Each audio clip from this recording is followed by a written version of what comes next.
Bom dia, família angolana. Sejam todos bem-vindos. Chegamos para mais um consultório.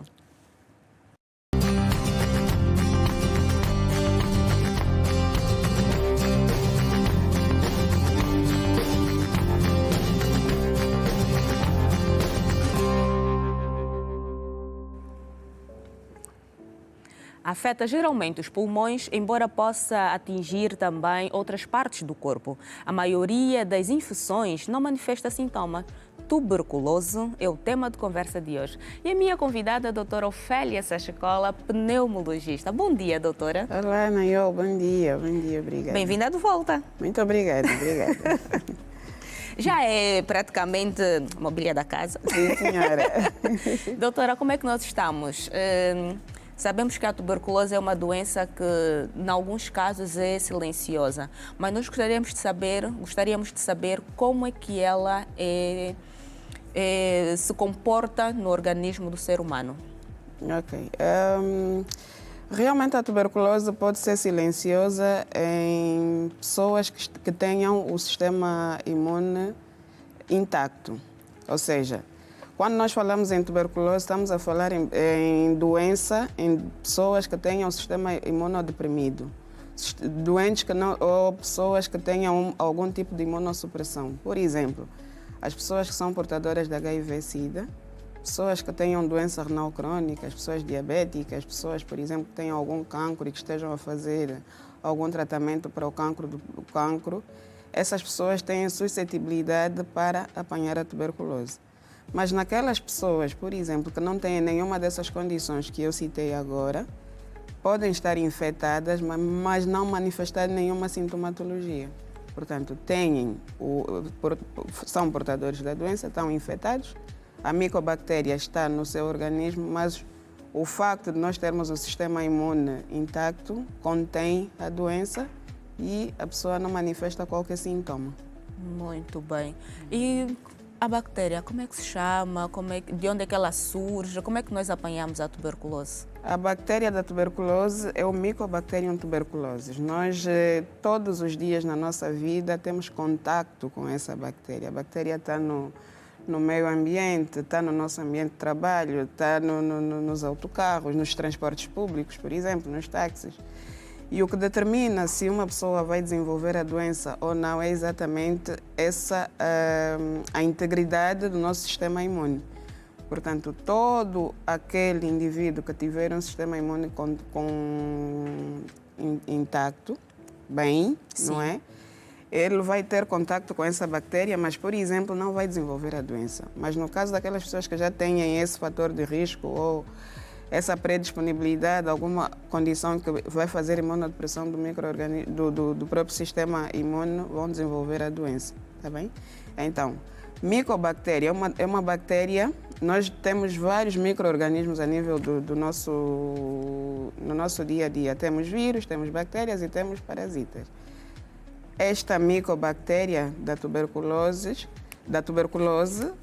é uma bactéria que tem predileção por ambientes que estejam muito fechados, não é? Por isso é que nós, quando temos doentes com tuberculose, aconselhamos sempre a ter um ambiente mais arejado. Sim. Porque quando estamos em sítios muito fechados, a possibilidade de transmissão da doença é muito maior. Quer dizer que o ambiente influencia? O ambiente influencia e muito. Quando nós temos doentes com tuberculose, o que nós aconselhamos normalmente é ficar em sítios onde haja circulação de ar.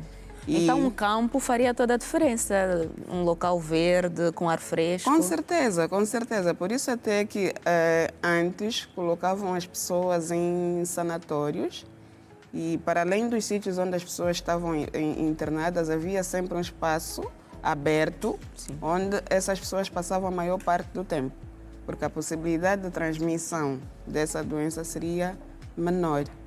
Tá? Muito bem, doutora. E como é que nós podemos explicar as fases evolutivas da tuberculose? Como é que ela funciona? Então, desde o primeiro momento que vamos partir do princípio da transmissão da doença. Portanto, correto. Como é que nós transmitimos a doença? Eu tenho que ter uma pessoa doente, sim, tanto portadora da bactéria, da micobactéria, como nós já dissemos, e que, ao falar, ao tossir, vai transmitir para a pessoa sã, que não tem nenhuma patologia. E a partir do momento que essa pessoa tem contato com o doente, vai levar mais ou menos 3 a 4 semanas, mais ou menos, até 3 meses para desenvolver doença, se tiver alguma daquelas condições que nós já falamos, tá bem? Quer dizer que ela leva um bom tempo. Leva um bom tempo. E se durante esse período, não é, a pessoa fizer alguma medicação que vá combater vá combater a tuberculose, será Sim. que ela não vai se manifestar? Sim, porque esta condição seria uma condição que nós chamamos de tuberculose latente, ou seja, a pessoa está infectada, mas não tem a doença ativa, certo? Está adormecida ainda. Está adormecida. É um período janela, não é? É um período janela. O bacilo está ali quietinho, mas não causa nenhum tipo de sintomatologia. E então é muito difícil nós conseguirmos encontrar essas pessoas em tempo útil para fazer o tratamento. Sim. Normalmente, como é que nós encontramos essas pessoas? É a partir de um caso diagnosticado, né? Temos um caso novo de tuberculose, e depois desse caso novo, do diagnóstico desse caso novo, nós fazemos um rastreio de conviventes. Pois.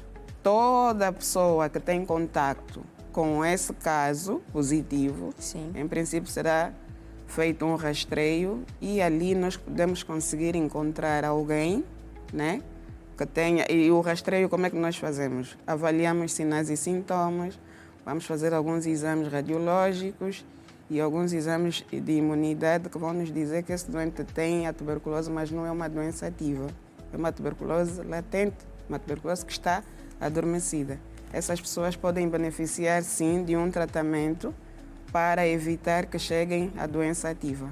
Sabemos que o principal órgão é o pulmão. Sim. Quais os outros órgãos que ela afeta? Mas comece pelo pulmão, dizer como é que ele funciona, o estágio, até que ponto é que o pulmão chega a ser afetado de acordo com a evolução da doença?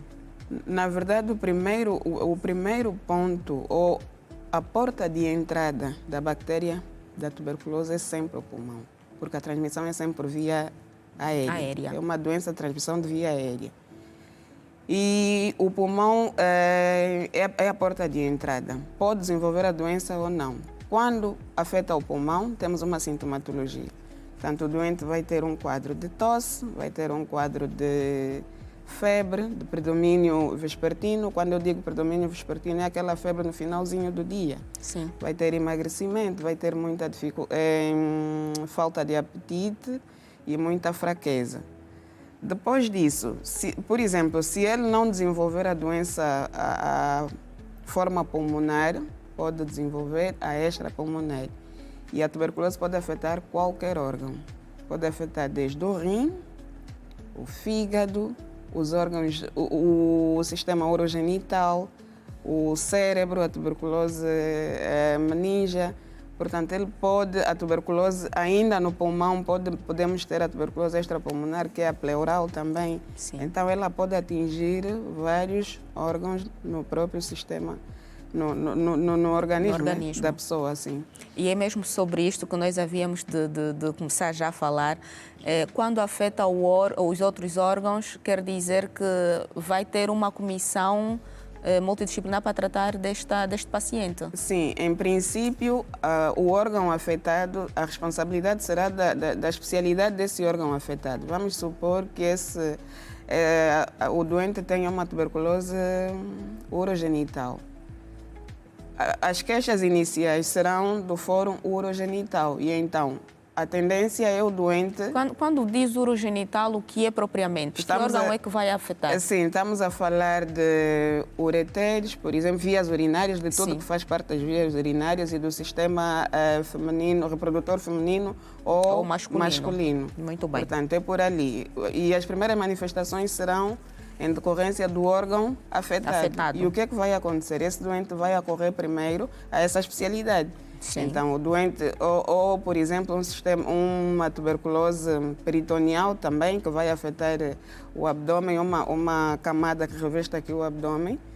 Vamos dar um exemplo prático, né? Esse doente, por exemplo, que vai ter, a primeira manifestação vai ser um aumento do volume do abdômen, que nós normalmente chamamos de ascite.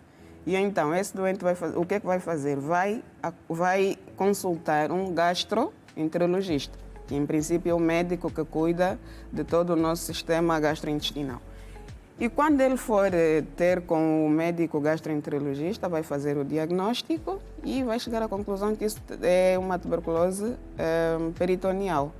E então pode pedir ou não o concurso de um médico infecciologista, por exemplo, que é o médico que domina as drogas que nós usamos para tratar a tuberculose, ou o próprio médico também pode instituir o tratamento. Doutora, nós vamos agora ao intervalo. Eu convido a si a visitar as nossas redes sociais. Saiba que a Rede Girassol Angola está em todas as plataformas digitais. Naiol Silva Comunica também. Faça perguntas, interaja e volte conosco.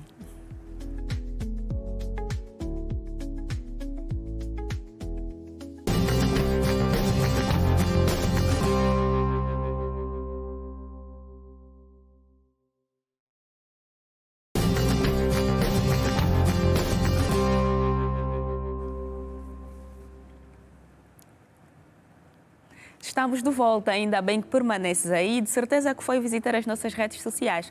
E assim que só se juntou a nós agora, saiba que estamos a falar sobre a tuberculose. E a doutora Ofélia está aqui para tirar todas as dúvidas. A doutora já sabe que nós temos o quadro Doutor Responde? Sim, sim. Muito bem. Então é hora da doutora responder as perguntas que vocês fazem. A vossa atenção.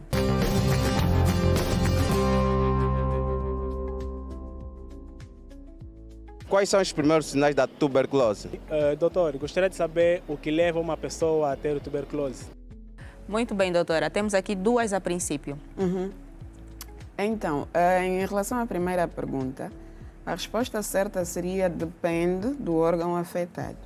Porque se eu tiver, e temos que dizer aqui também para os nossos telespectadores, que a forma mais comum de tuberculose é a tuberculose pulmonar.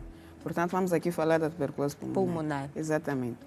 Como é que se vai manifestar? O doente, a principal manifestação de um doente com tuberculose é a tosse. É uma tosse que tem duração de mais ou menos um mês, certo? Que pode ser uma tosse seca ou uma tosse com expectoração, tá? Depois disso, o doente vai ter um quadro de febre, de predomínio vespertino, como eu já disse. O predomínio vespertino é aquele ao entardecer, o doente tem sempre muita febre e tem suores, transpira muito. Tem uma fraqueza, tem uma falta de apetite muito grande, tem uma dinamia, não tem vontade de fazer nada.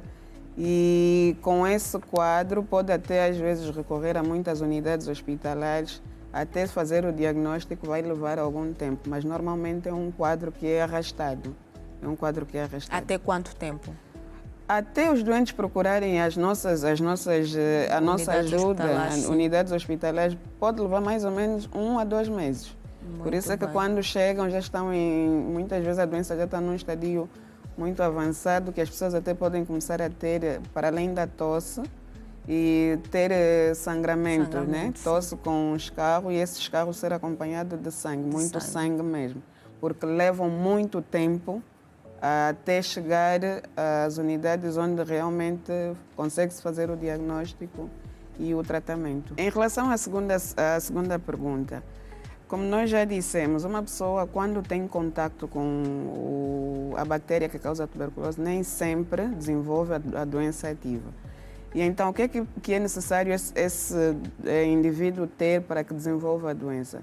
Um sistema imunitário deprimido, de alguma forma.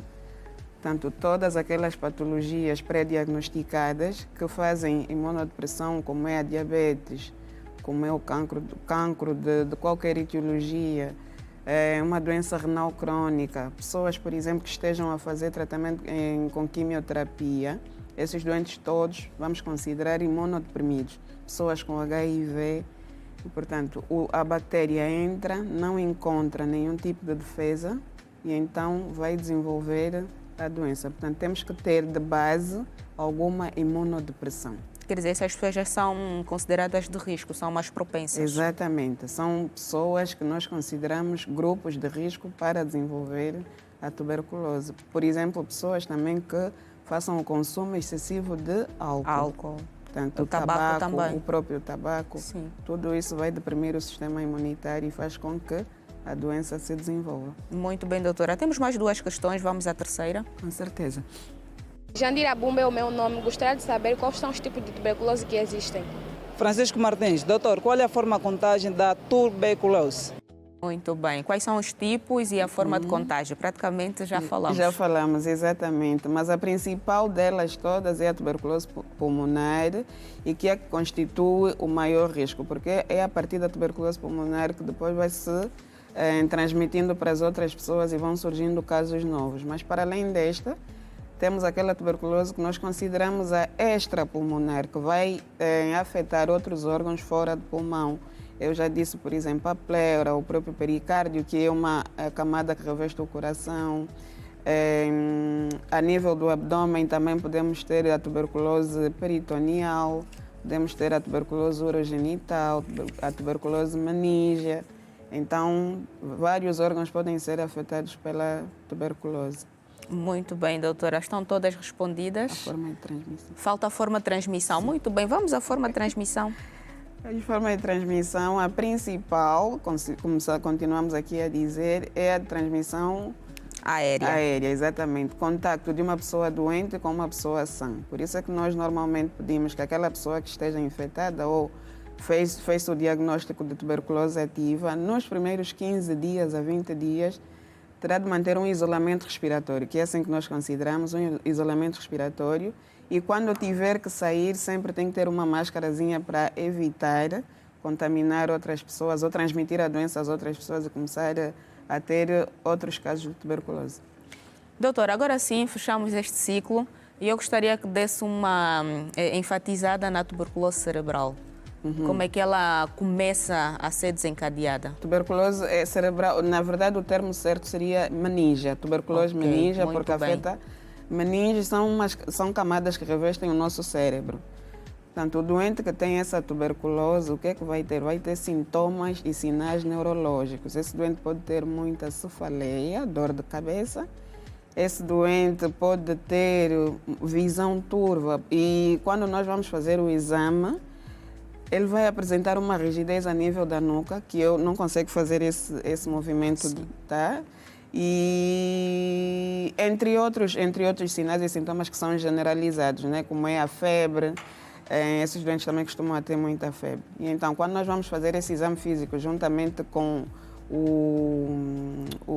os sinais e sintomas, normalmente temos a suspeita ou o nível de suspeição é muito grande em relação à tuberculose meningia.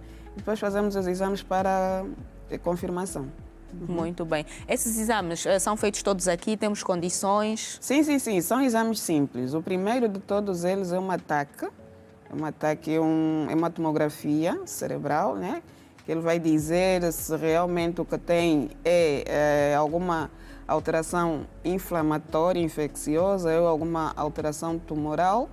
E depois de fazer essa TAC, nós fazemos um procedimento que nós chamamos de punção lombar, que é picar a nível das costas, né, com uma agulha fina, picar e retirar um bocadinho de líquido cefalorraquidiano e mandar este líquido para o laboratório, porque no final das contas esse líquido é que vai nos dar o diagnóstico de certeza que realmente este doente tem uma tuberculose meningia. Então, não é tudo feito cá, qualquer médico bem treinado consegue fazer, sim. Muito bem. E recuperações têm sido satisfatórias? Conseguimos atender de situação medicamentosa? Também estamos a responder? Estamos a responder, sim, senhora.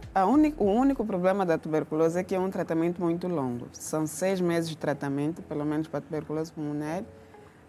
São 6 meses, 2 meses de uma fase intensiva e depois mais 4 meses de manutenção. O que é que acontece? Os doentes têm sempre tendência de abandonar o tratamento a meio do tempo. Por quê? Porque quando se faz bem a medicação, nos primeiros 15 dias a 30 dias o doente sente-se bem. E então a tendência é abandonar o tratamento. E quando isso acontece, depois começam a vir todas as sequelas inerentes à própria tuberculose. e o próprio tratamento. Doutora, vamos falar das formas de prevenção. O nosso tempo urge, infelizmente. Sim, sim. Não é para que lá em casa as pessoas consigam saber como realmente devem prevenir da tuberculose. Assim, quando falamos em tuberculose, nós temos vários níveis de prevenção. E quando se trata da tuberculose, a prevenção tem sempre que ser a nível, é uma prevenção secundária. Ou seja, ter maior cuidado com aquelas pessoas que já têm o diagnóstico de tuberculose ativa. O que é que essas pessoas têm que fazer? Porque o principal indicador ou a principal forma de controlar a doença é controlar o doente com a doença ativa. Esse doente, por exemplo, quando for feito o tratamento, quando for feito o diagnóstico, nos primeiros 30 dias terá de manter um isolamento. Essa pessoa não pode, por exemplo, levar a sua vida normal, vir trabalhar. Ter uma vida ativa. Ter uma vida ativa. Portanto, esse doente tem que se resguardar de alguma forma, tem que ter um isolamento. E quando tiver que sair, por exemplo, tem que sempre colocar uma máscarazita para evitar transmitir a doença às outras pessoas. O segundo passo para fazer a prevenção é encontrar aquelas pessoas que têm a doença adormecida. Como nós já falamos mais para trás, a doença, a tuberculose latente. Portanto, eu faço o diagnóstico de uma pessoa nova e depois faço um rastreio de conviventes. E se eu encontrar alguém que tenha alguns sinais e sintomas, mas não de doença ativa, eu também tenho que tratar essa pessoa, porque é um potencial caso novo se não for bem tratado. Portanto, a prevenção da tuberculose sempre circula neste meio. Temos também vacinas. As vacinas são dadas, mas não previne, ou seja, não faz com que a doença não apareça. Evita formas graves da doença. Tá? O doente pode ter tuberculose, mas não aquelas formas mais graves. Doutora, muito obrigada por estas dicas. Agora deixa as suas redes sociais. Para o Facebook é Ofélia Lulua e para o Instagram também, Ofélia Lulua. Ofélia Lulua, sem complicações, Facebook e Instagram. A Rede Girassol também está nas redes sociais, Rede Girassol Angola. Temos o nosso portal Gira Notícias. Infelizmente, nós estamos a chegar ao fim. Nayole Silva Comunica também está nas redes sociais. Nós ficamos por aqui e falamos sobre tuberculose e já sabe que temos compromisso marcado todos os dias às 11h30. Fique bem, um chico coração, ame-se e faça alguém feliz.